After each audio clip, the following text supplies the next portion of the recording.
Ja, herzlich willkommen. Ich habe die große Ehre, Sie willkommen zu heißen in den Räumen der Produzentengalerie Hamburg und freue mich sehr, dass heute die Fritz-Schumacher-Gesellschaft zu Gast bei uns ist im Rahmen des Architektursommers. Endlich haben wir mal die Möglichkeit, so eine schöne Kooperation hier in unseren Galerieräumen zu haben. Darüber freuen wir uns sehr. Ich kann vielleicht ganz kurz, weil ich gelesen habe, dass es heute auch um den Erhalt und um vielleicht auch eine Neuausrichtung von Gebäuden gehen kann. Das ist ja hier in Hamburg ein merkwürdiger Ort, den es eigentlich gar nicht mehr geben sollte. Die Fleetinsel war geplant, Mitte der 80er Jahre sollte das alles abgerissen werden hier. Und zwar zugunsten eines Parkplatzes.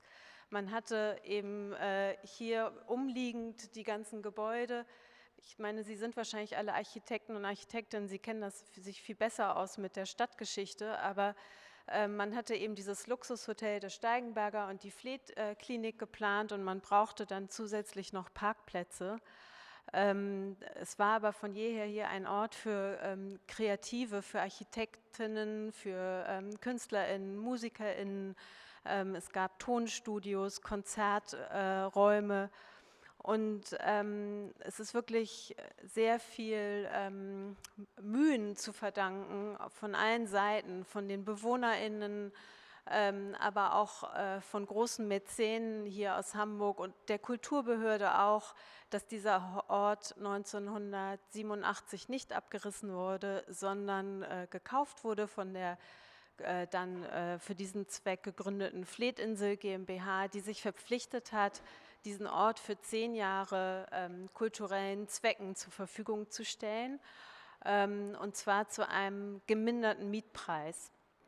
Und diese 10 Jahre sind längst vorbei, sehr, sehr viele Jahre vorbei und wir dürfen immer noch hier sein und ja, also das sind die alten Kontorhäuser, die von wo aus der Import und Export nach Hamburg kam und Hamburg verließ. Und als es zu eng wurde, brach man dann auf und baute die Speicherstadt.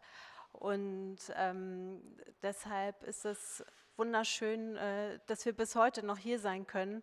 Und vielleicht, wenn Sie schon, ich habe das eben schon erzählt, weil Sie alle aus der Architektur kommen. Wir haben seit ungefähr einem Jahr einen kleinen Zuwachs räumlich bekommen, nämlich wir haben einen Durchbruch durch die Wand gemacht und das ist für uns ein großes Glück, weil wir dadurch einen zusätzlichen Ausstellungsraum bekommen haben, wo wir gerade eine neue, ganz junge Künstlerin, Noemi Babalia, zeigen.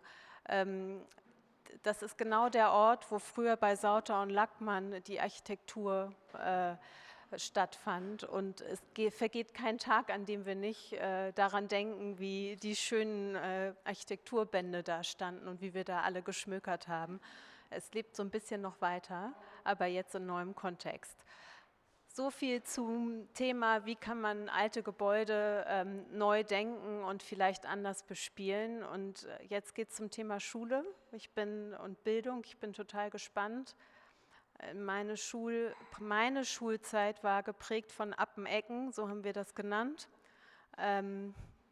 Es war eine Rudolf-Steiner-Schule. Wir hatten bunte Wände und Appenecken. Aber ich hatte trotzdem eine sehr schöne Schulzeit und ja, übergebe jetzt an die Frau Pahl. Dankeschön, vielen Dank, dass wir hier sein dürfen. Ich begrüße Sie alle ganz herzlich als Vorsitzende der Fritz-Schumacher-Gesellschaft. Mein Name ist Katja Pahl und ich freue mich sehr, dass wir hier so komplett ausgebucht sind und sogar unsere Ersatzstühle gerade noch nach und nach verwendet werden. Das ist unser zweiter Abend in der diesjährigen Reihe des Architektur- und Stadtdiskurses zum Thema Bildung. And as we have an English-speaking guest tonight, we will only speak a little German at the beginning and switch to English afterwards. We are very happy to have Xaveer de Geyter from Brussels here tonight and Thomas Kröger from Berlin. Welcome to both of you. Wir haben uns in dieser Saison aus 2 Gründen für das Thema Bildung entschieden. Zum einen waren Schulen für Fritz Schumacher ein ganz besonders wichtiges Thema. Er hat in den 1920er und 1930er Jahren in Hamburg über 30 Schulen gebaut und die meisten dieser Schulen sind heute tatsächlich auch noch in ihrer ursprünglichen Nutzung. Und zum anderen hat Hamburg, ähnlich wie damals, heute wieder ein riesengroßes Schulbauprogramm zu bewältigen. Es werden ganz, ganz viele Schulen für sehr viel Geld in der nächsten Zeit in Hamburg neu gebaut. Und wir glauben, das ist Anlass genug, nochmal ganz intensiv über das Thema Schule, Bildung und wie sieht Schule in Zukunft aus, nachzudenken und dabei auch ein bisschen über den Tellerrand Hamburgs hinwegzuschauen, in andere Städte, aber auch in andere Länder in Europa. Und deswegen haben wir ganz international eingeladen zu diesem Stadtdiskurs in dieser Saison. Wir wollen Schule im Sinne Schumachers als Initiator und Kern für Veränderung und als bedeutendes kulturelles Gut betrachten und diskutieren. Und wir haben uns auch deshalb in dieser Saison dazu entschieden, die Reihe an entsprechenden Orten, nämlich Galerien, Ausstellungen, stattfinden zu lassen. Ganz herzlichen Dank, habe ich eben schon gesagt, an die Produzentengalerie, dass wir hier sein dürfen. Sie haben wahnsinnig unkompliziert im ersten Telefonat zugesagt. Das hört sich spannend an. Wir sind dabei und wir durften hier einfach diesen Raum nutzen, heute den ganzen Tag schon okkupieren. Ganz toller Ort, finde ich, gerade an so einem heißen Sommertag mit Blick auf den Fleet und diesem Hinterhof hier. Einen besseren Ort kann man sich gar nicht vorstellen, finde ich, für dieses Thema. Wenn ich wir sage jetzt die ganze Zeit, dann meine ich das Team in der Fritz-Schumacher-Gesellschaft, mit dem wir diese Reihe gemeinsam konzipiert haben. Die sitzen jetzt hier alle so verteilt. Ich wollte eigentlich auf euch hier vorne zeigen. Jetzt spreche ich einfach in den Kreis. Das sind Henrik Becker, Michael Biewer, Eike Harand, Lingui Huang, Jakob Jansen, Florentin Krusche und Thomas Völlmer. Ganz herzlichen Dank an euch. Ich finde, es macht immer sehr viel Spaß, gemeinsam über diese Themen jede Saison wieder nachzudenken. Und diese Abende wären nicht möglich ohne die großzügige Unterstützung von 2 Förderern, die wir in dieser Saison haben. Das ist zum einen Deppe Backsteinkeramik, das sind die Hauptförderer dieses Abends, und Robert C. Spieß Immobilien, Hauptförderer des nächsten Abends. Beide auch schon in der letzten Saison dabei. Wir freuen uns, dass wir sozusagen jetzt schon Stammförderer auch haben. Ganz herzlichen Dank. A week ago, we saw projects by Lukas Imhoff from Zurich, wonderfully converted, extended and expanded schools, and we heard from Maja Lorbeck about the international history of school concepts. Today we will see buildings that interpret school in a completely new and surprising way, in terms of content and in terms of form, and I'm very pleased that Xaveer de Geyter and Thomas Kröger came to Hamburg to talk about their projects. Our guest from abroad will be the first to speak, as always, and so Xaveer de Geyter, please come in front of the room, and we are very happy to have you here today. Xaveer de Geyter Architects is based in Brussels and in Paris, and he and his colleagues work on projects in the field of architecture, urbanism and landscape design. He founded his office in 1988 after some years of experience at OMA Rem Koolhaas. And since then, he gained worldwide recognition with many spectacular projects that have been widely published, exhibited, and awarded many prizes. We invited Xaveer to talk especially because he recently built a really unusual, really spectacular school in Ghent. And in an interview, you were asked museums or schools, and without hesitation, you said schools. And you explained museums are the churches of before, schools are more about the real life. And, oops, oh God, sorry.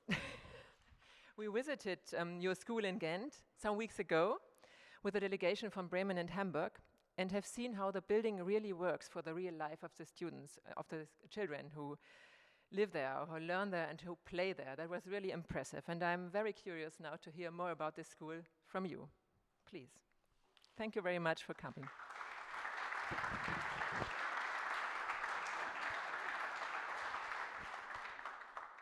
Good evening. Well, thank you for your introduction. I think I might add as a general issue about our practice is that we do not want to be specialists in any kind of architecture. We think as we are, architecture is the acupuncture for the building world, in my eyes. And I think there is, in general, too many specialists today. So we find it crucial for our office to remain generalists. Therefore, we are not specialists into school buildings. Most of our work comes from competitions. I would say 95% of what we do is the result of competition. I don't know whether that is because private clients do not want to work with us, but in general, I would say that we question very much demands, and that's maybe our main work. So this school, I will particularly speak about one school building, is also initiated through a competition in the city of Ghent. You might know, or you don't, that in Belgium and in Flanders specifically, today we have an extensive system of bouwmeister, architects who are administrative people from the state or from specific cities, and they help communities to investigate and to organize architectural competitions. The school we are talking about is in the city of Ghent. It is called Mélopée School. The reason for that is simply it's the name of a poem by a Flemish poet from about the 1920s. It is the name of a music school, so it's for young people from, let's say, 3 up to 12 years. And it has a focus on music. Although that was not given when in the competition brief, that only came later on. It is, as I said, it is situated in the city of Ghent, of which you see the center here in between the white line. And the area we are talking about is the old harbor that used to be close to the city and that is now expanding like in any other city except Hamburg, moving outwards of the city to the north. Already quite a while ago, OMA, Office for Metropolitan Architecture, did an urban plan for this area that is to be implemented in the course of years. In the beginning, only small parts are available to become a new city, part of the city. And OMA developed a plan that they call themselves chopstick urbanism, which essentially means, as you can see here, that you add up on a kind of axis different typologies of building altered with green areas, so vegetables, meat, and so on. So very simple urbanistic principle, and it spreads all over the area, as you can see on the left.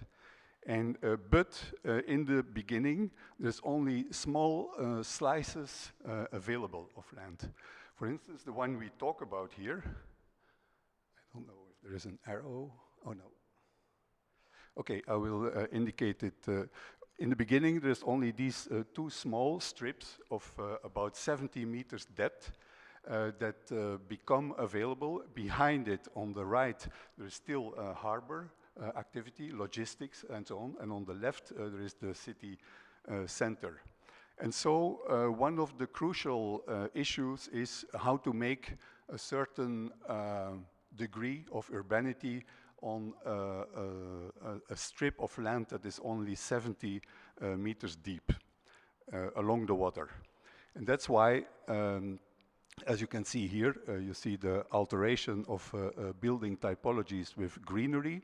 The plot for the school is situated in the middle here, the white rectangle. And on the bottom, the sketch that you see indicates an element that is crucial for this notion of urbanity, which is a path for pedestrians and bicycles that crosses all of these different pieces. That makes a kind of interior, even if the width of the total thing is only 70 meters. So one essential element of the brief for us was to integrate this passage, a passage that always needs to be public. This represents the program. On top, you see the dotted line is the site, and along it, you see all the programs. In full color are all the parts of the school. Sports hall, elementary school, nursery, daycare center, administration, and so on. And accompanied with it in the hatched surfaces with the same color are the outside spaces that come with the interior functions. So demand was to make the outside spaces directly related to their specific inside functions.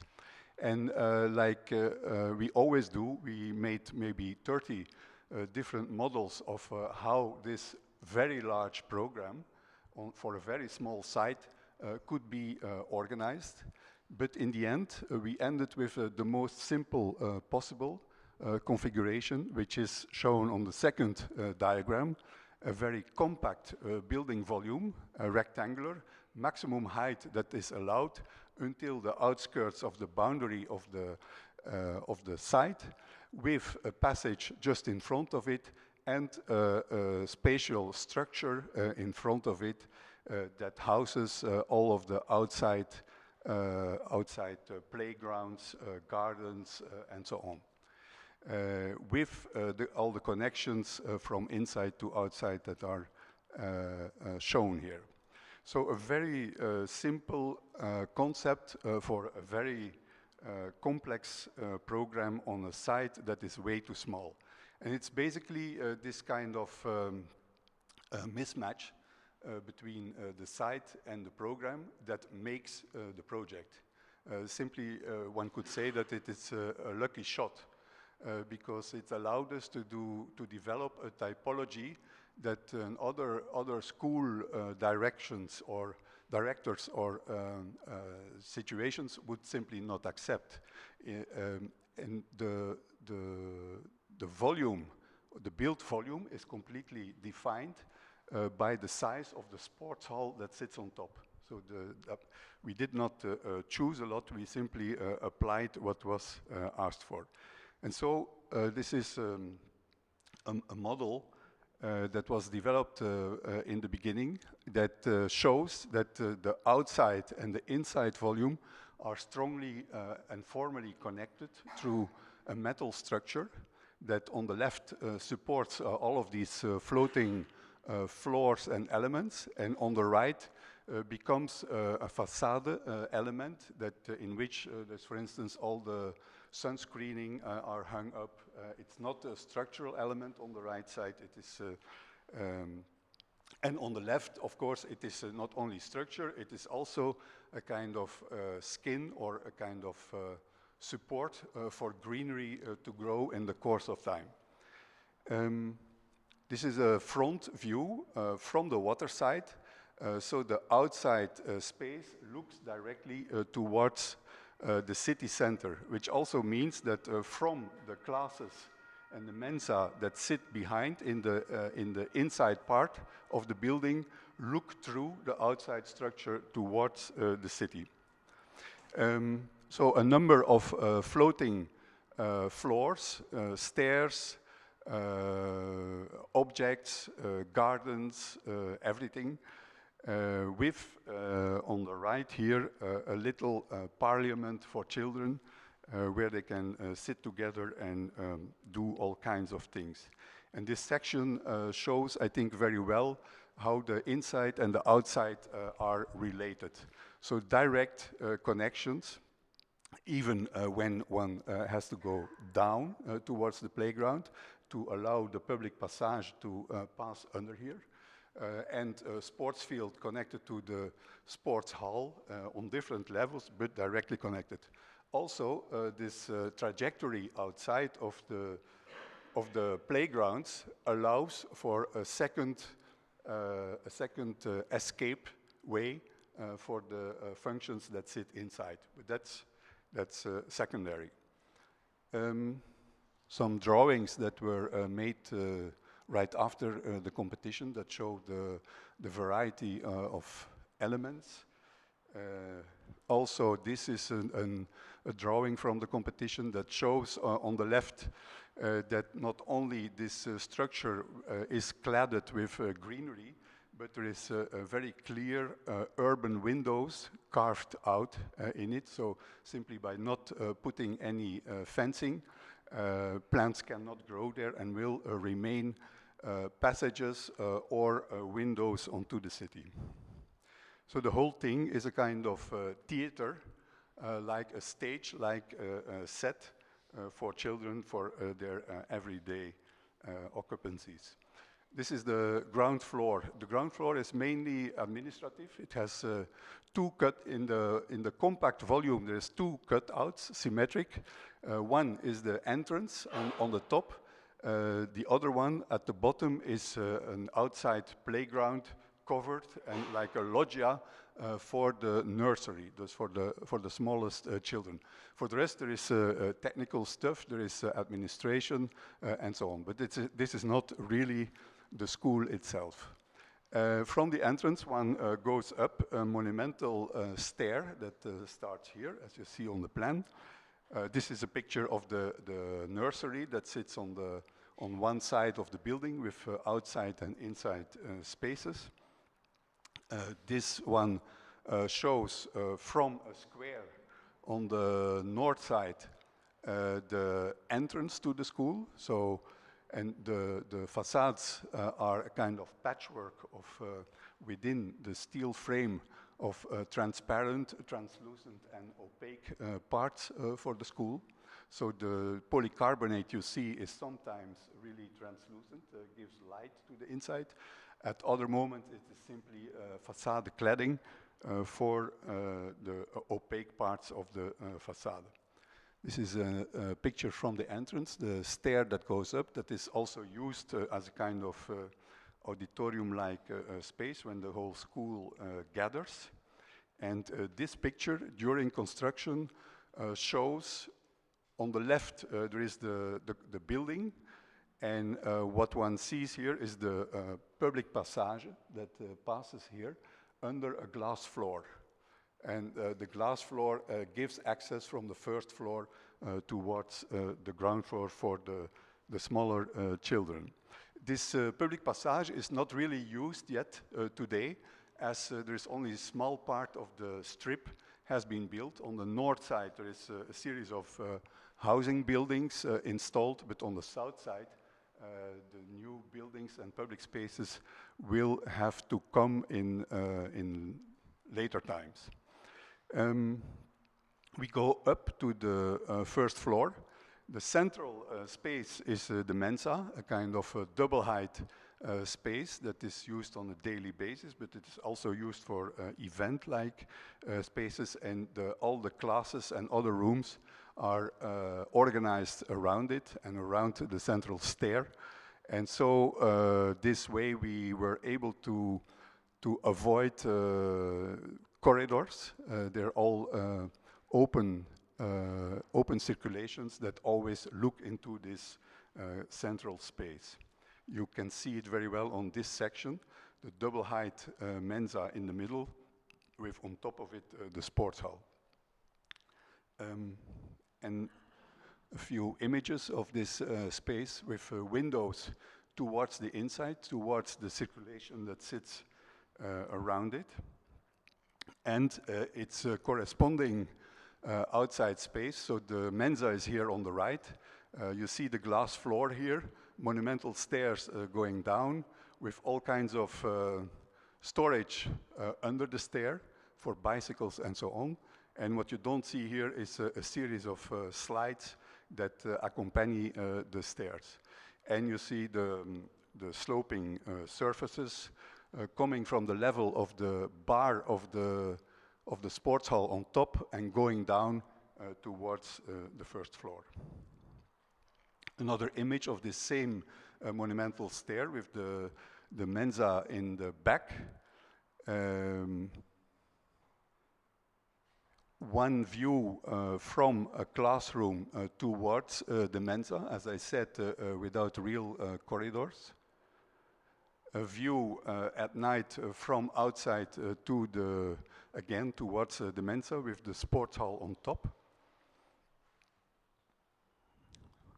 We go up further. The Mensa is a double height space The stair, the monumental stair, finally arrives on this level. Does not continue until the sports hall, and so basically this floor is the same as the one below.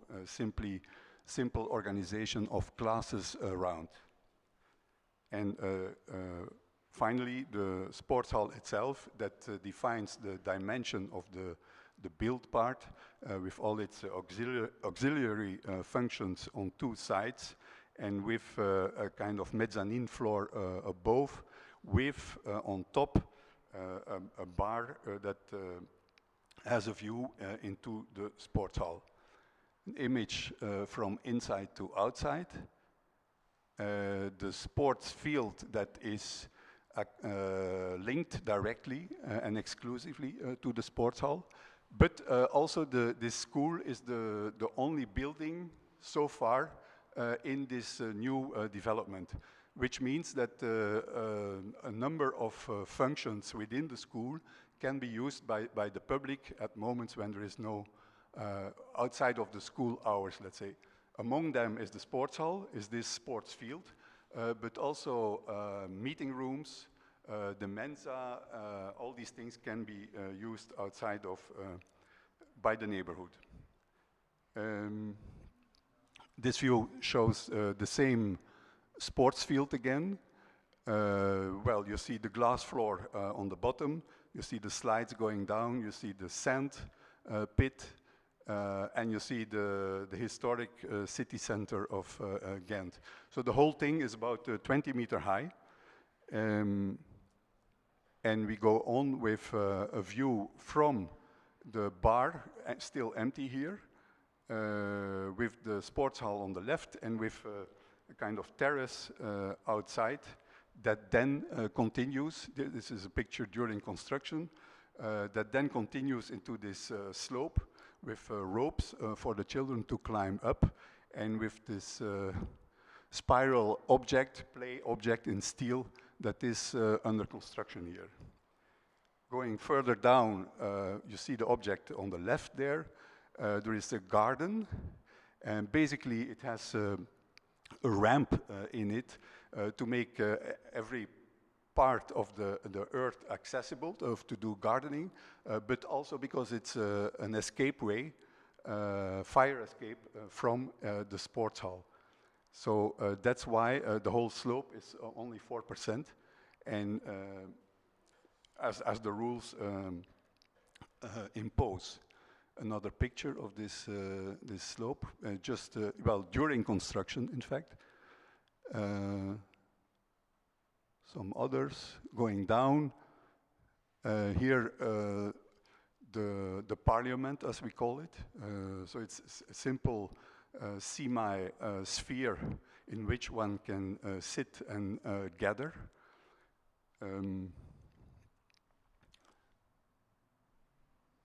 A section, well, or a picture from the sports hall towards the city again.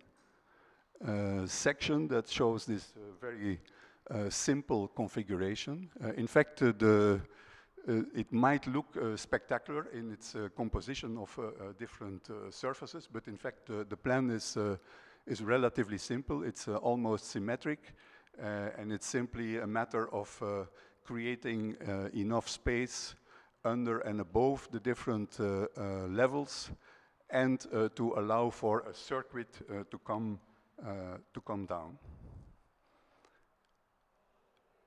View from the water side. This parliament seen from below. So everything is in a very simple steel construction. There is a cage with a grid, and some of the floors are supported.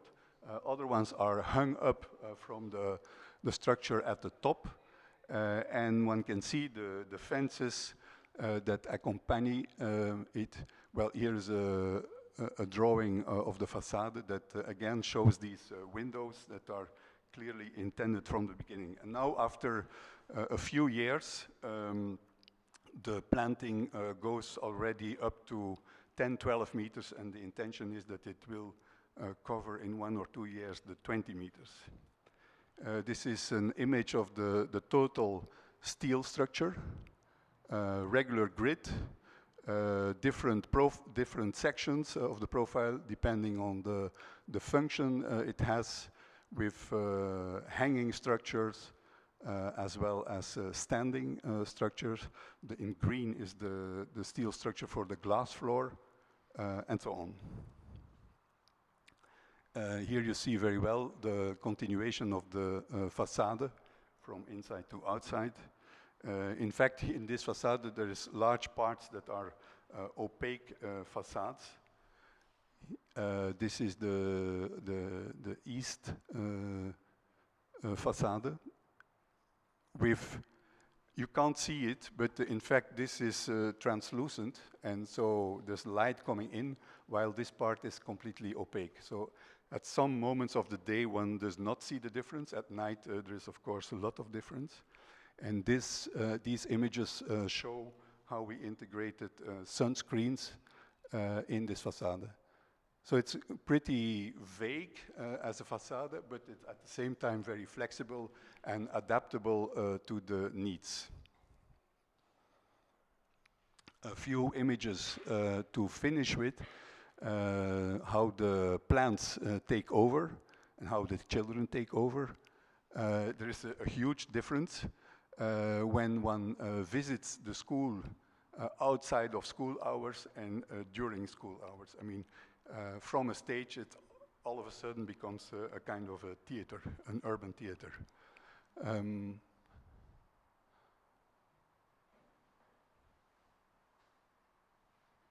Without comment, to see something of the scale here. So, to conclude, we think we were aware when we were designing it and building it that it would be a kind of special school, but we did not realize at all how big the impact would be. In fact, we found out that this could be a typology for schools because many school directions are in a situation where they have no space for extending schools or for making new schools in cities. And I really think it is a model that can be applied on many locations that allows schools to spend money on buildings and not on ground. And we are totally amazed, in fact, by the response it gets. I think it has been published about 70 times by now. We are really surprised somehow. Okay, and to end with, in a few minutes, I will show with a few images our first project that we will do in Germany, which is an art school, which we won at the beginning of this year. It is situated in Frankfurt, more exactly in the outskirts of Frankfurt in Offenbach. And it is situated between the city center of Offenbach and the harbor. And here the whole concept is, again, something to do with a difficulty in the brief, or in the combination between brief and the actual situation.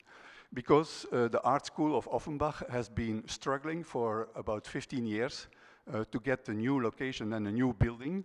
And after all these years, their most important ambition is to bring all of the different departments together in one building, so that there is a maximum of exchange in between the different departments. Today they are on one campus, but in a series of different buildings, and they have students that never are confronted with other departments. So their most important thing is to make one thing. But there is an urbanistic demand that is about an axis, merely a visual axis from the city center towards the harbor that has to be maintained and that has to be remain free of construction. You see the site, it is somehow an irregular site, and what we decided, because they wanted one building, but we can't do one building, there is height limits and so on. So we were forced to build on both sides of the visual axis. And so what we proposed was to make the unbuilt more important than the built by designing a central garden that is completely orthogonal and dominant, I would say. And from there, the construction part is derived. So the most important is what is not built. And by this strong form, we overcome the problem of the scission in the side from this visual axis. That gives this plan, basically a central garden, more than 100 meters long, about 27 or 28 meters wide, with a circulation all around. At the northern part, it confronts the garden directly. At the southern part, it confronts the main street that is in front. And this circulation is not only a corridor, it is 4.5 meters wide.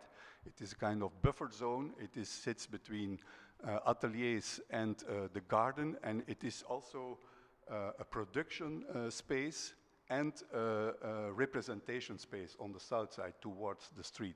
So it is a multi-use space that will become the central element of the school, and it gathers, in fact, it binds together all the different departments of the school.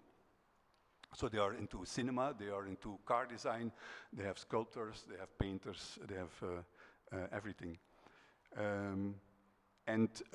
Yeah, these are simply the main elements of the design. There is the garden, and the garden is a production area also. It is production. It is green. It is production. It is also logistics. It is partly public space and so on. Then there is on the second diagram a number of specific spaces related to each department. Also represented in the third one. On the fourth one, you see relation between ateliers, buffer space, and garden or street. And on the right, one sees possible phasing of the whole.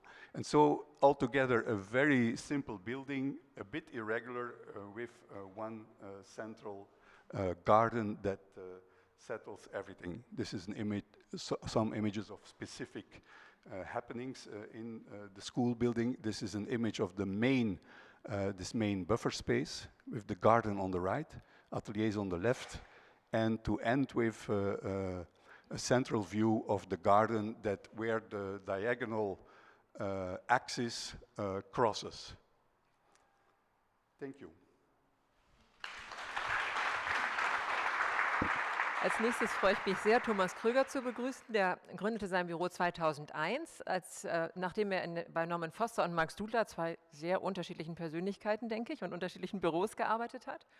Er hat zu Beginn seiner selbstständigen Arbeit eine ganze Reihe sehr besondere, bis ins Detail wunderbar eigenwillige, überraschende, schöne Wohnungen und Galerien, vor allem auch in Berlin, sowie Häuser auf dem Land rund um Berlin, entworfen und gebaut, die vielfach publiziert und ausgezeichnet worden sind. Und seine Arbeit ist damit auch über den Kreis der Architektinnen und Architekten bekannt geworden. Als ich hier in der Galerie ankündigte, dass Thomas Kröger vortragen wird, sagte man mir, das ist doch der mit dem schwarzen Haus. Also gerade auch in Galeristenkreisen sehr bekannt, scheint mir. Die Projekte sind inzwischen viel größer geworden. Sie begeistern genauso wie die kleineren durch ihre poetische Anmutung und Detailqualität. Seit 2019 lehrt Thomas Kröger als Professor für Baukunst an der Kunstakademie Düsseldorf. Und wir haben ihn heute Abend ganz besonders deswegen eingeladen, weil er in jüngster Zeit 2 Schulen geplant und eine davon auch schon fertiggestellt hat, die ganz anders aussehen als die üblichen Schulen, die man sonst so in Deutschland sieht, die sehr eigenwillig sind, sehr poetisch sind für Schulen, finde ich, ganz, ganz besonders. Und ich glaube, dass sie deswegen, denke ich, ganz besonders gut als Schulen funktionieren werden. Und ich bin sehr gespannt, was du uns jetzt gleich zeigst, von dem, was da schon gebaut ist und von dem, was wir in Hamburg demnächst zu erwarten haben, eine ganz spektakuläre Schule in den Vier- und Marschlanden. Ich freue mich, dass du da bist heute Abend. Super. Dankeschön. Vielen Dank für die schöne Einladung und dass ich heute hier sein darf, insbesondere nachdem ich im Herbst letzten Jahres in Gent selbst großer Fan geworden bin von der Schule, die fantastisch ist. Wir wurden nicht reingelassen, also man stand am Zaun und Xaver, sorry, I'm speaking now in German, but you said you do understand. Und man wollte unbedingt mit den Kindern hoch und runter rennen, weil die einfach wirklich wunderschön ist. Die Schule, die ich jetzt zeige, führt uns in den Schwarzwald, ist die Osterhofschule, und das ist eine Schule, die noch weniger Kinder hat, nämlich nur 30 Kinder. Und als wir eingeladen sind 2019 für den Wettbewerb, musste man sich erstmal mit dem Thema dieses Osterhofes beschäftigen. Der Osterhof ist ein Kinderheim, fast eine Endstation für Kinder, die zu auffällig geworden sind und zu aggressiv waren. Es sind ADHS-Kinder, Kinder, die möglicherweise schon in 3. Generation Gewalt erfahren in der Familie und dort für 3 Jahre untergebracht werden. Es sind auch zwischen 3 und 12 Jahren. Und die Betreuung sind insgesamt 50 Kinder, die ganz Kleinen geben eben noch nicht zur Schule, aber 30 tun das, haben ein Betreuungsverhältnis von 1:1. Also es gibt auch 50 Betreuer und die Klassen bestehen aus maximal 5 Kindern, weil es sonst kaum zu handeln ist. Die Idee des Osterhofes ist, dass auch die Eltern mitbetreut werden. Eltern möglicherweise beide drogenabhängig, kein Verständnis für die Bedürfnisse ihres Kindes, führt man über diese 3 Jahre zum Kind hin und das Kind wird sozusagen wieder mit einem gewissen Selbstbewusstsein aufgeladen, auch seine Nöte vielleicht besser kommunizieren zu können. Was für eine Schule baut man für solche Kinder? Wir haben uns dann eher mit der Typologie dieser gluckenhaften Schwarzwaldhöfe beschäftigt, die als Eindachhöfe konzipiert sind und eher kleinere Häuschen nebendran haben, die Ernte oder auch Saisonarbeiter aufnehmen. Das Ganze liegt in Baiersbronn im Murgtal, direkt an der Murg. Da stand ehemals eine Mühle. Sieht man eigentlich die Hand? Ja, man sieht es hier. Und der Osterhof, der liegt gerade hier oben. Das ist der Osterhof. Man muss sich vorstellen, das ist, als würde man in ein super gepflegtes Seniorenstift kommen. Also da liegt kein Krümel rum. Es ist wunderschön an dieser Bergkette und man versucht eigentlich immer eine ganz große Ruhe und Ordnung aufzubauen. Unsere Idee war, dass wir für diese Kinder eher was Märchenhaftes konzipieren, das eigentlich versucht, von diesen Sorgen und Nöten abzulenken und was ganz Kleinteiliges, Hölzernes zu setzen, das monochrom in Grün gehalten sein sollte und einen kleinen Hof aufmacht zu einem Bestandsgebäude, der vis-à-vis der Schule steht. Auch die Innenräume haben die gleiche Farbigkeit oder sollten diese gleiche Farbigkeit haben des Grüns im Vordergrund und Räume anbieten, die diese 6 Klassenzimmer aufnehmen. Das zeige ich gleich nochmal im Grundriss und eigentlich immer sich versuchen, mit dieser Landschaft zu verbinden. Im Grundriss sieht man, es sind 6 Klassenräume, die jeweils erdgeschossig untergebracht sind und jeder Klassenraum verfügt noch über einen kleinen Nebenraum, in dem sich ein Kind zurückziehen kann, wenn es einfach keine Lust mehr hat oder raus will oder sich austoben muss, und es kann dann aber eben auch von alleine wieder zurückkommen. Dazwischen gibt es eigentlich nicht viel, es gibt noch ein paar Toiletten, ansonsten ist das ganze Erdgeschoss den Kindern vorbehalten und es gibt 2 Treppenhäuser, die diese zweigeschossige Aula umfahren und im Obergeschoss gibt es Werk- und Musikräume und es ist die Lehrerschaft untergebracht. Also ein wirklich sehr, sehr einfaches Programm. Und in dem Nebengebäude, ich gehe nochmal zurück, gibt es nochmal Werk- und Tobräume. Wir haben dann dank Martin Schmieds, der Direktor des Osterhofs ist, mit einem unglaublich straffen Zeitplan in einer Mischbauweise die Schule umgesetzt mit einem vor Ort sitzendem Tischlereigewerk haben wir den Holzbau gemacht, ansonsten ist Bodenplatte und die Treppenkerne sind aus Stahlbeton, der Rest ist komplett hölzern. Es gibt einen Umgang hier noch in der Konstruktion, es gibt Dachräume, die später die Musikräume aufnehmen und die Klassenräume, die alle unmittelbar in die Natur geöffnet sind.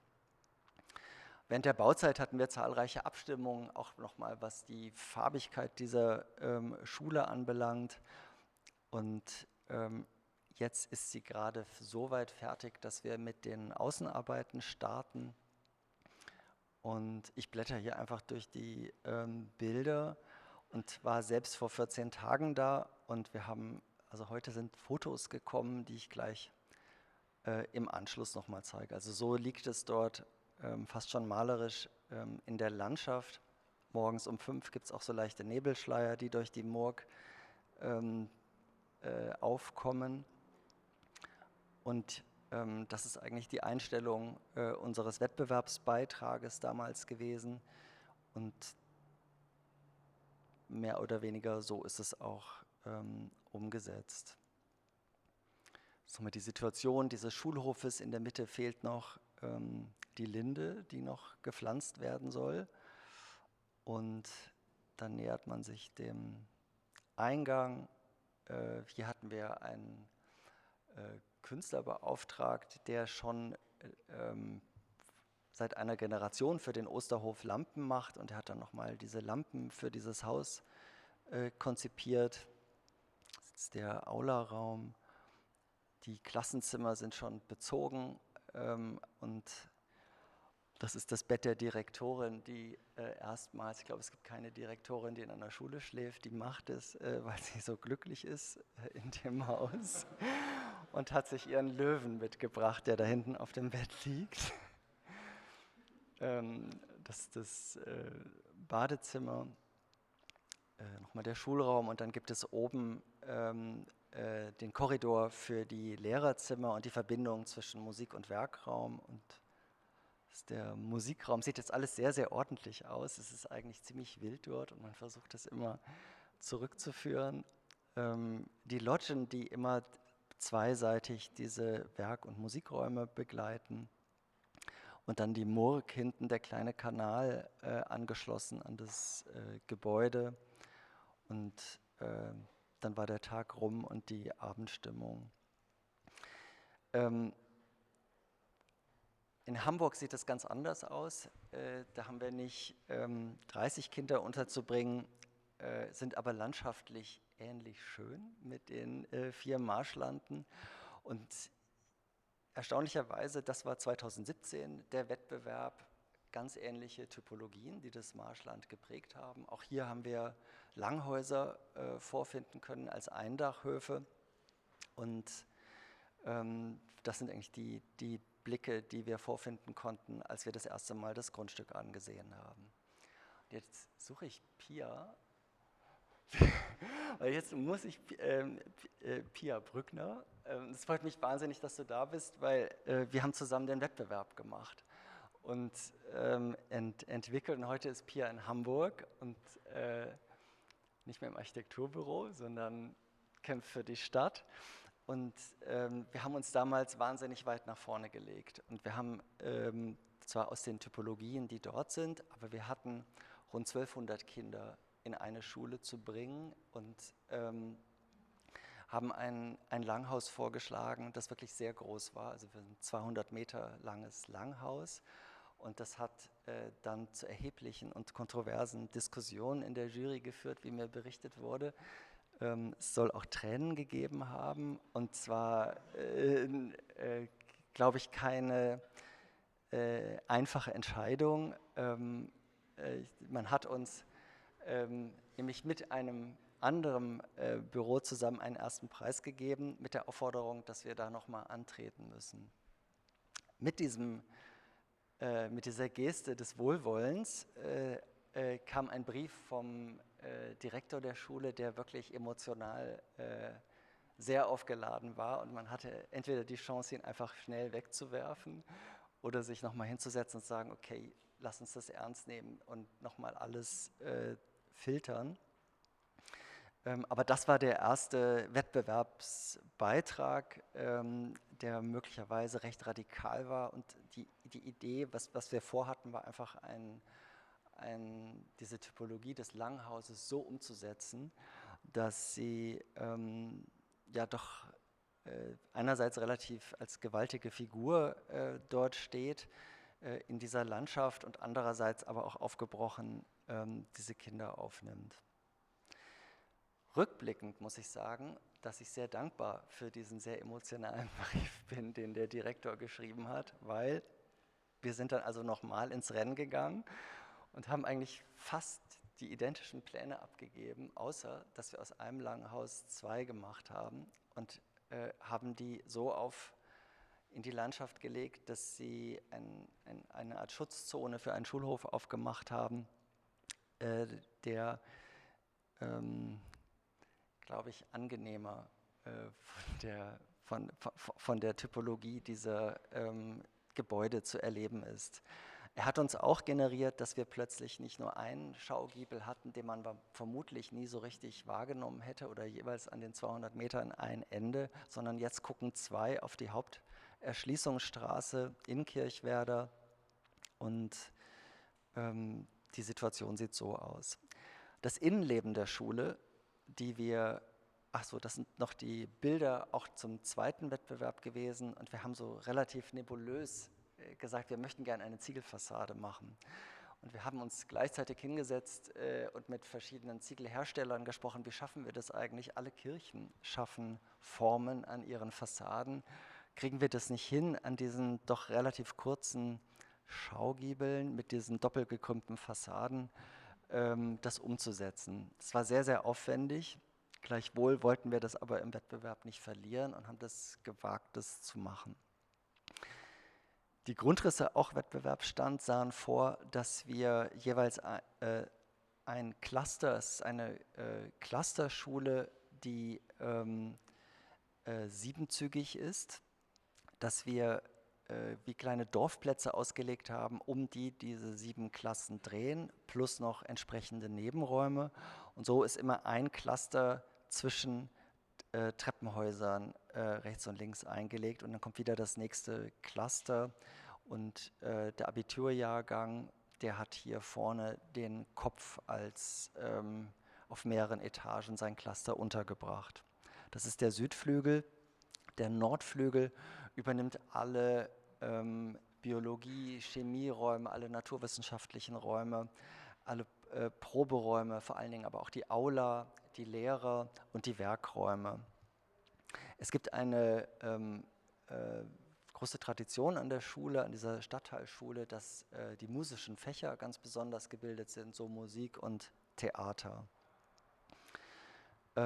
Mit abgegeben hatten wir dann Blicke an, wie diese Dorfplätze organisiert sein sollten. Und das ist jetzt die Ausführungsplanung, die zeigt, das ist, glaube ich, hier schwer zu lesen, aber die Dorfplätze sind eigentlich genau in der Form auch gerettet und beschreiben genau wie im Wettbewerb die Cluster, einzig die Treppenhäuser sind etwas schlanker geworden und ansonsten ist es unverändert, das Programm. Was besondere Freude gemacht hat, ist, da wir diese musischen Fächer haben, dass wir einen recht besonderen Aularaum haben. Und dieser Aularaum ist vorne in der Spitze einer der beiden Häuser, nämlich des Nordriegels. Und durch diese doppelgekrümmte Fassade gibt es einen gefalteten Innenraum an der Stelle. Die Konstruktion selber ist eine Stahlbetonkonstruktion als Deckenplatte und Stützensysteme. Und ansonsten sind die Fassaden wie beim Sparrendach aus Holz vorgefertigt und dann mit Ziegel behangen. Das ist nochmal die Aula mit ihren Faltungen und der Bühne am Ende. Das waren die ersten Konstruktionszeichnungen, die wir für die Fassadenabwicklung gemacht haben. Und das ist jetzt vielleicht etwas zu technisch, aber das sind sozusagen die ganzen Studien, die wir machen mussten. Wie kriegen wir das eigentlich hin? Wie können wir diese Fassade plastisch so schichten und überdecken, dass immer noch genügend Belichtung gewährleistet ist, die wir nachweisen müssen? Und gleichzeitig diese besonderen Herausforderungen der schrägen Fenster, der Krümmung in den Spitzen der Räume hinzubekommen. De facto, wie auch eben im Modell sichtbar, ist eigentlich 80% der Schule mit geraden Wänden versehen, aber allein die Köpfe suggerieren, dass wir es mit einem Giebelbau zu tun haben. Dann gibt es noch eine Dreifeldsporthalle, die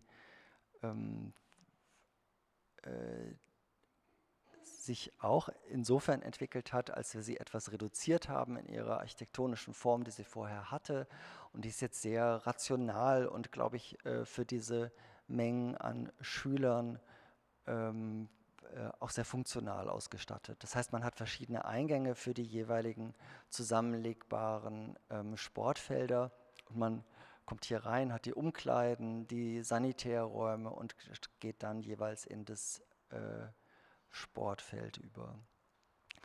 Jetzt haben wir viel diskutiert, wie kriegen wir diese Fassade eigentlich hin, und wir hatten dann eine große Unterstützung aus dem Ort und auch aus der Politik heraus, dass man gesagt hat, wir möchten unbedingt, dass diese Ziegelfassade wahr wird, und wir hatten schon während des Wettbewerbs mit Petersen gesprochen, wie wir das umsetzen können, und konnten dann auch Petersen gewinnen, hier ein erstes Mock-up zu machen, wie das aussehen könnte. Das wurde auch so bemustert und freigegeben, zusammen mit dem OD hier, mit dem Oberbaudirektor.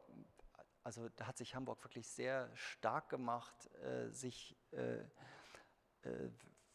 für diese Gestalt dieses Hauses einzusetzen, und auch mit allen Beteiligten der Schulbaubehörde, mit denen es wirklich auch große Freude macht, dieses Haus zu entwickeln. Hier sieht man einmal, wie die gefasst ist, also schon relativ aufwendig, weil der Ziegel selber nur 13 Zentimeter hoch ist. Wir haben ein kleines Format gewählt, um diese Mauerziegeltechnik zumindest in den Formaten beizubehalten. Dann gibt es hier einen originellen Spatenstich.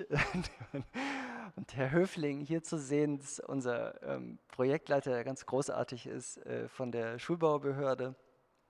Und hier links steht die Politik und startet das Projekt, das dann kurz danach schon etwas wilder wurde. Und jetzt ist der Stand der, dass wir gerade so im Erdgeschoss rausgekommen sind. Hier rechts ist auch schon der Busbahnhof gebaut und als erstes fertig geworden. Und hier hinten entsteht die Sporthalle.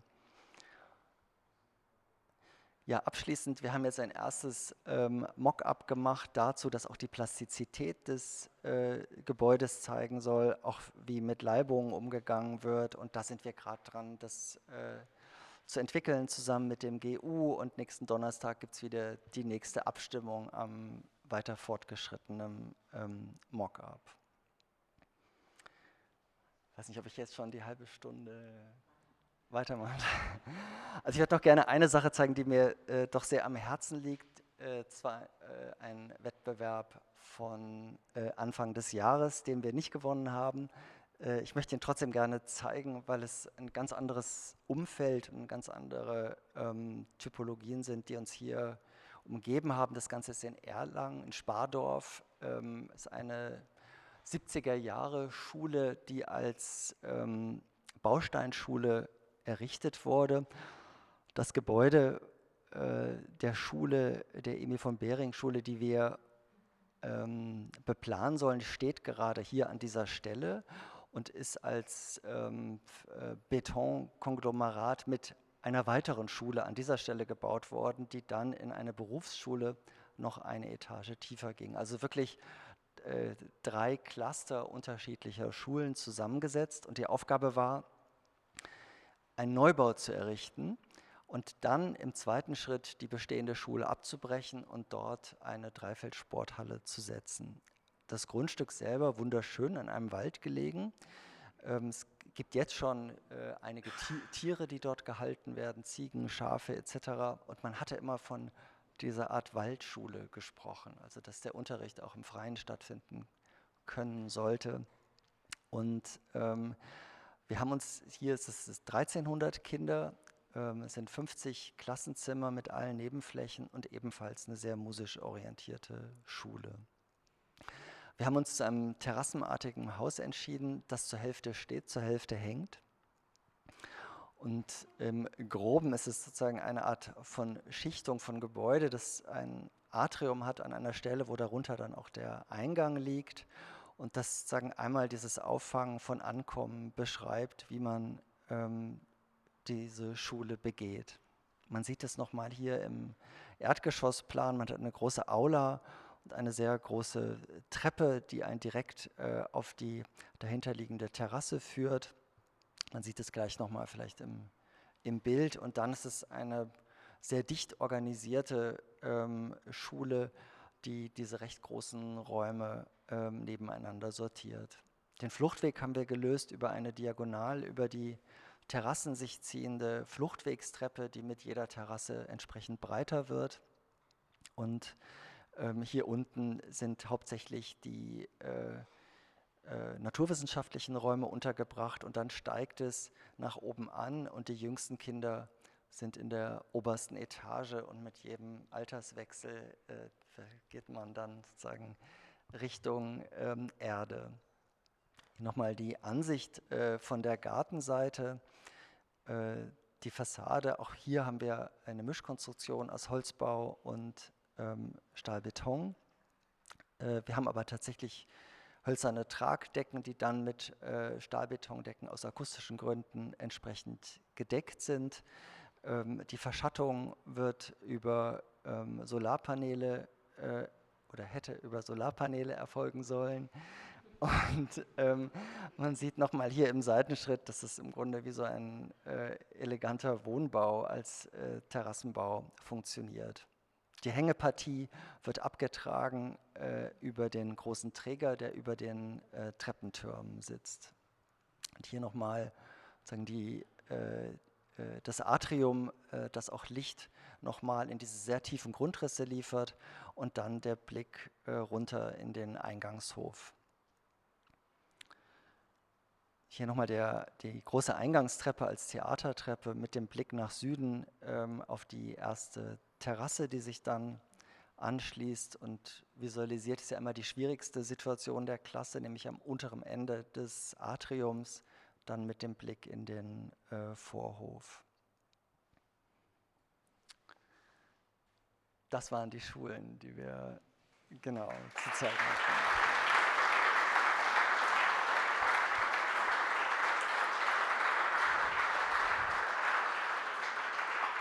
Ganz herzlichen Dank. Ich würde euch jetzt beide nochmal nach vorne bitten und Henrik Becker, der mich jetzt unterstützt bei der Fragerunde.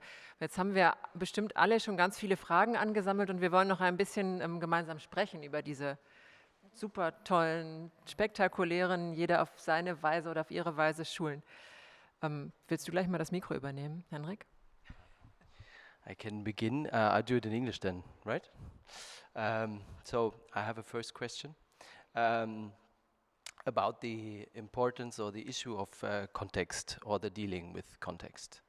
I have the feeling that in both practices it plays an important role in the design process, yet there seem to be or might be different attitudes to it. Maybe you could both elaborate a little bit on that.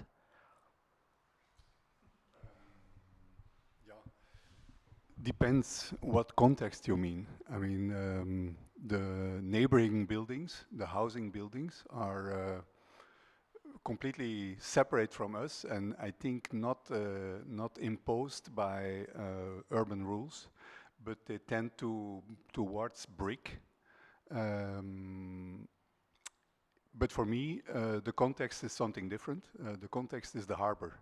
And the harbor, we know that it will remain for a long time, and it will gradually evolve towards the north. But today, the area is about fencing, about closing off, about metal constructions, and so on. So in that sense, in material sense, we are very much contextual. But I don't think it was a starting point for us. I think the starting point for us was to be able to do this structure that supports all these floors, and yeah, the most efficient way to do that was with a metal construction. And then we absolutely wanted the, the, the inside part and the outside part to form one whole. So yeah, context can be interpreted in many different ways in generally speaking. And yeah, I think it's up to us to pick out what we want to relate to. That's somehow our role as an architect. And this choice is very important, but one can completely deny context or do something with it. Shall I continue? I think for us it was rather special to be invited in Hamburg for the competition at that time in 2017.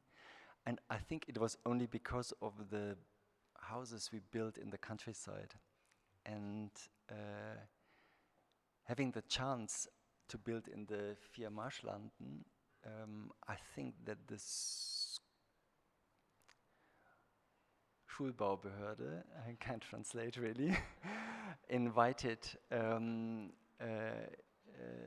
architectural companies who were somehow within this field.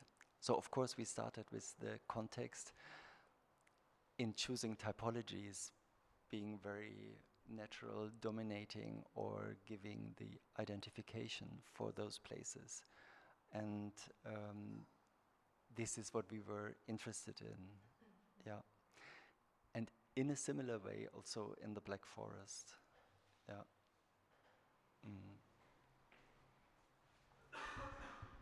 When I was seeing both of your projects, I was wondering if it's probably good that both of you haven't built so many schools before. So maybe it's good for that what you did, because it's so different from these always similar looking schools we know, what you did. Is that true? Is that true? Is that true that it's good not to have so many experience in building schools and then do something which is special for that site? And that. Well, in our case, we did a series of university buildings, but that's 15 years ago, maybe. So basically, this school has very little to do with that. But maybe to come back to context still, one might remark that the school we propose in Germany, in Offenbach, has, in terms of facade, quite similar elements than in the. But there, I think the reason why the facade looks as it is represented there is rather because we are in a competition. We were not in relation with the client. We just receive a brief. And we know when you win such a competition, there is a whole period coming of exchange. And we know that all these different departments, they have very specific needs, which one cannot know in detail at the moment of the competition. So it's rather a kind of Lego system so far, a structure that will be fixed, facade elements that can change and that can even change in time.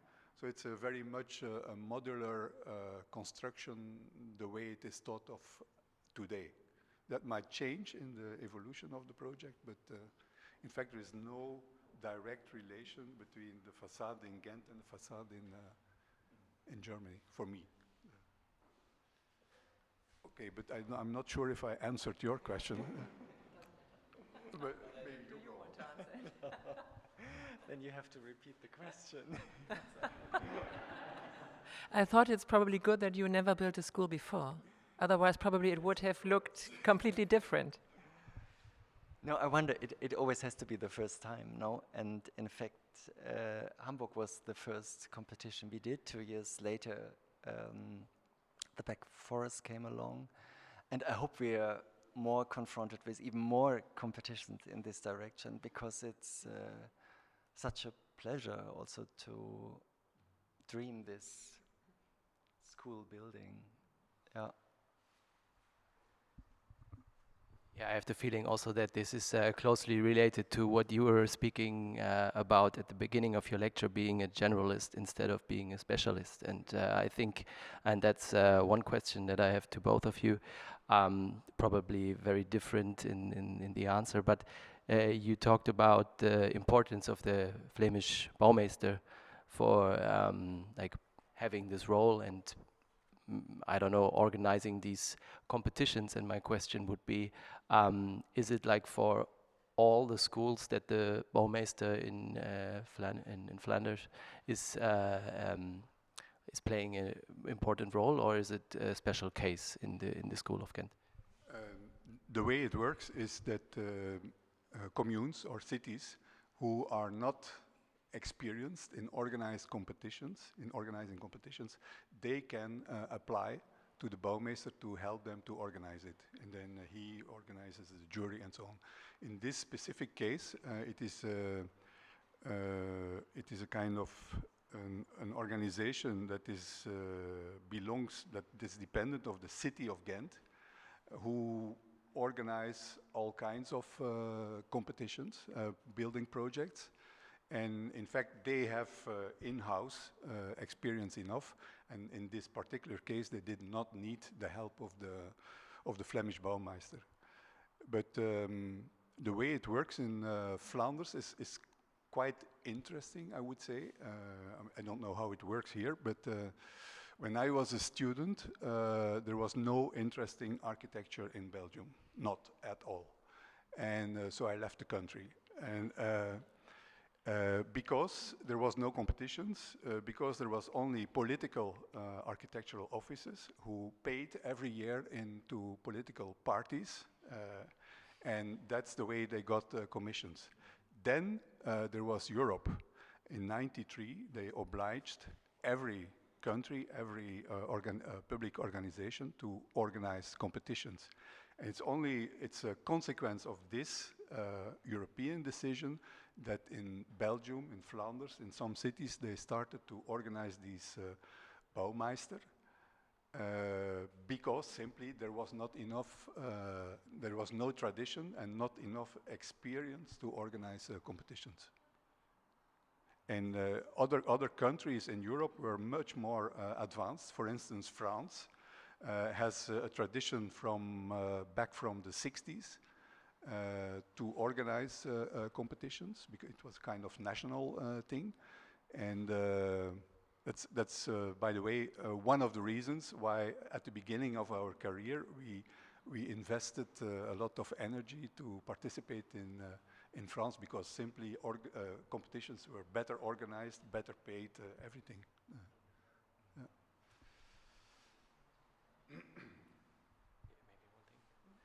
Yeah, I think that's very interesting, because I have the feeling that in Germany it works the other way around, and they use the kind of EU standard to actually underline that it doesn't work in that way. And maybe Thomas, quickly, because you were invited for this competition, you said, and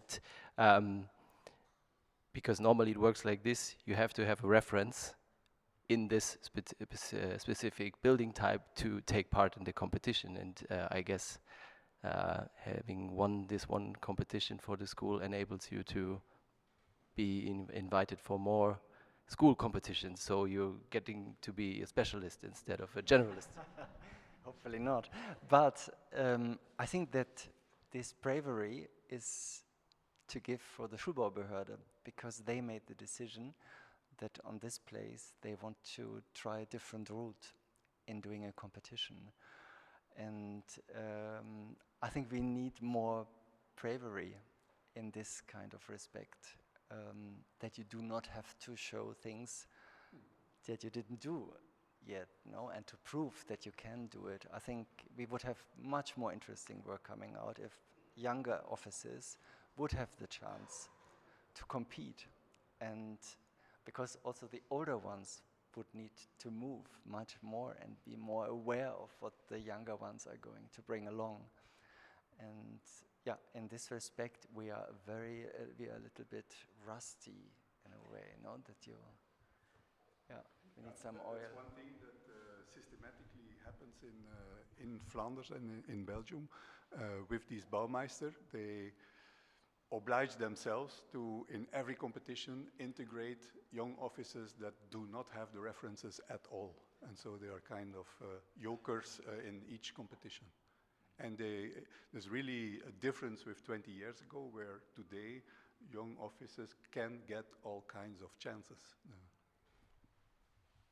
So more rules at the beginning, at least. Gibt es Fragen aus dem Publikum? Bestimmt, ja. Also ich war ja sehr zum Teil sehr kompliziert, glaube ich, also gerade jetzt auch in Hamburg. Also mich gefragt, kriegt ihr das dann so als Beobachtung, dass sich das auch wirtschaftlich irgendwie nur rechnet, so diese speziellen Detaillösungen, oder ist das was, wo ihr sagt, dann machen wir jetzt eine extra Runde? Für diesen Fall habe ich mich schon rot angezogen, damit ich das nicht überstrahle.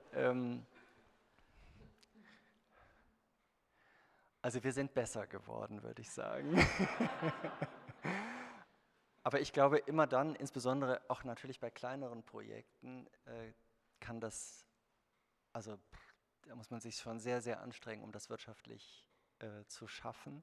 Und so schlittert man von einem zum nächsten, ohne kaum Luft holen zu können. Und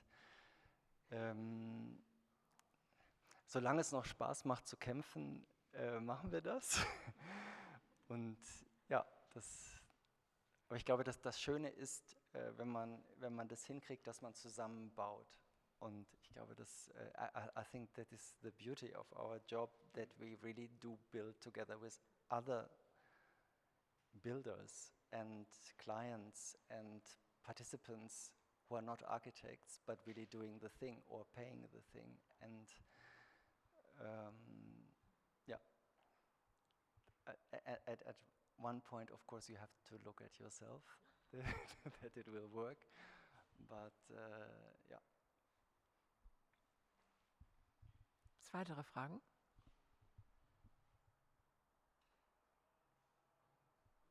Manchmal muss man ein bisschen warten, aber ich mir gar nicht vorstellen. Willst du noch was fragen? Yeah, I have heaps more.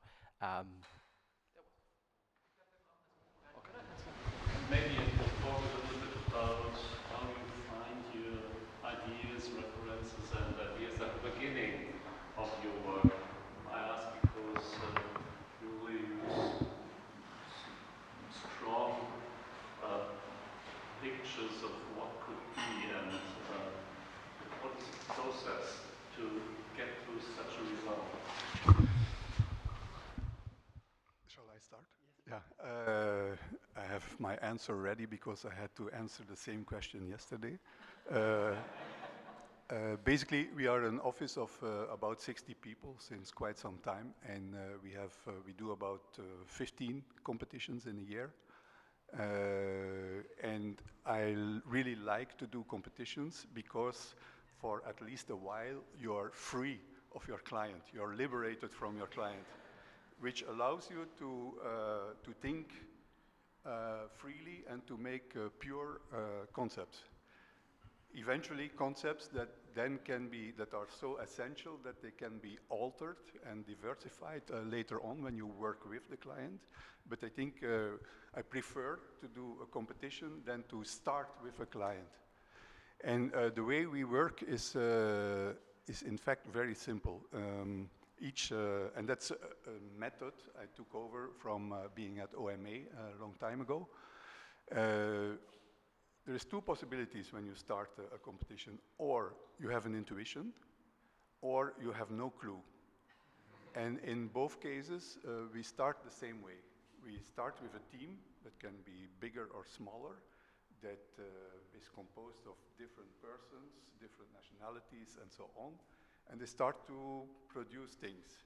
And it's very important that they have time to be inefficient. And so these things come together in working meetings.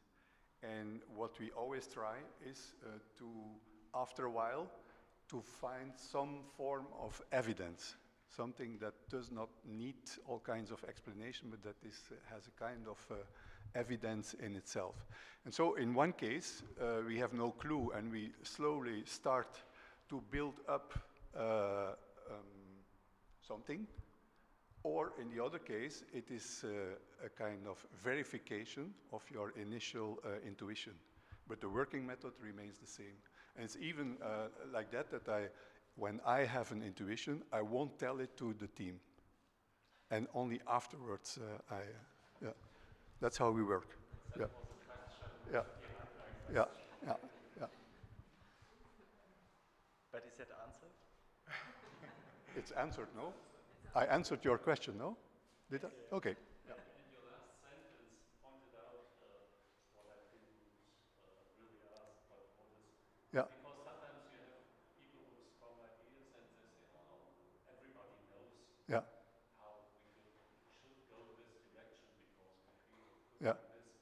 Yeah. Yeah. And on the other hand, you have method like different ideas and they stand like anarchy side by side, and after a while it's like bubbling and one is getting up. Yeah. And so these are very different ways of getting Absolutely. I don't believe in a boss that throws some ideas to the team. I think the result of that is always more poor than if you let the thing cook for a while and then see what comes out. That's how we work. Pia, wie arbeiten wir?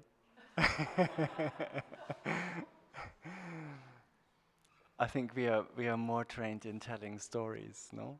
We are the storytellers, I guess, and it's that you start describing like a story which may come true one day. And in this respect, I think it's about this sensitivity you want to have within the spaces you create, with the piece being addressed in the landscape. I think this is what we are after. And secondly is also that there is this irritation moment, and this comes probably from an archive of selecting by traveling and finding special places or spaces which you try to integrate somehow within a typology which is not really familiar with the ground or with the natural inhabit. Ja. Es gab keinen Protest, ne, von der ehemaligen Mitarbeiterin. Wir würden noch eine Frage, wenn es noch eine Frage aus dem Publikum gibt, zulassen und uns dann dem kühlen Wein zuwenden. Gibt es noch Fragen? Ja, bitte.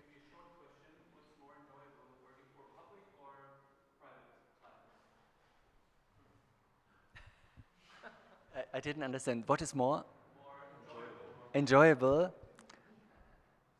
It really depends on the project, I must say. But I think that the public clients, it's the more needed project, and therefore it's more satisfying in working on those. This is, yeah. For me, it's definitely public also. When I was a young architect, I was not really interested in building. I was more interested in paper and concepts and so on. But today I really enjoy buildings or projects starting to be inhabited. That's a real pleasure. And that's of course different in public buildings compared to private buildings. On the other hand, what we often have as a problem is that we try to participate in as much public projects as possible, but we have had several times that you start with an enthusiastic political surrounding, enthusiastic administration, and then you see in the course of, because most of these projects, they take 5, 6, 10 years, you see that they are being taken over by different people in the administration, different political responsibles, and then all of a sudden it becomes a kind of a heavy heritage, something they have to do because it was decided before. And that is really a tricky thing for us. It can kill a project, in fact. Thank you very much. Thank you very much to both of you. It was a pleasure to have you here, to listen to you and see your wonderful project. Thanks a lot.